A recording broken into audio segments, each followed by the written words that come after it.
T20 ವಿಶ್ವಕಪ್ 2024ರ super 8 ಸುತ್ತಿನಲ್ಲಿ ಭಾರತ ಮತ್ತು ಆಸ್ಟ್ರೇಲಿಯಾ ನಡುವೆ ಇಂದು ಹೈ ವೋಲ್ಟೇಜ್ ಪಂದ್ಯ ನಡೆಯಲಿದೆ. ಸೆಮಿಫೈನಲ್ ಸ್ಪರ್ಧೆಯನ್ನ ಪರಿಗಣಿಸಿದರೆ ಈ ಪಂದ್ಯ ಉಭಯ ತಂಡಗಳಿಗೆ ಅತ್ಯಂತ ಮಹತ್ವದ್ದಾಗಿದೆ. ಹೀಗಾಗಿ ಈ ಪಂದ್ಯದ ಮೇಲೆ ಎಲ್ಲರ ದೃಷ್ಟಿ ನೆಟ್ಟಿದೆ. ಆದರೆ ಪಂದ್ಯಕ್ಕೆ ಮಳೆ ಅಡ್ಡಿಪಡಿಸುತ್ತಾ ಎಂಬ ಆತಂಕ ಎರಡೂ ತಂಡಗಳ ಅಭಿಮಾನಿಗಳಲ್ಲಿ ಮೂಡಿದೆ.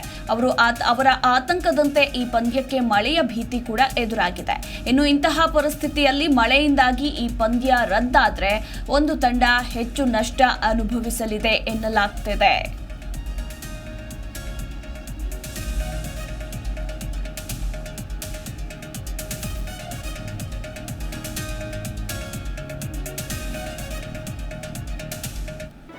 ಜಿ ಕನ್ನಡ ನ್ಯೂಸ್ ಈಗ ನಿಮ್ಮ ಮನೆಯಲ್ಲೇ ನೋಡಿ.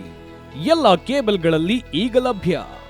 ಸನ್ Direct 292, Jio TV 1334, U digital 162, City Cable 51, GTPL 17, Abhishek cables 821, Rock Line telecommunication 51, Shri Basaveshwara number 60, Vinayaka digital number 53, in digital number 896ರಲ್ಲಿ.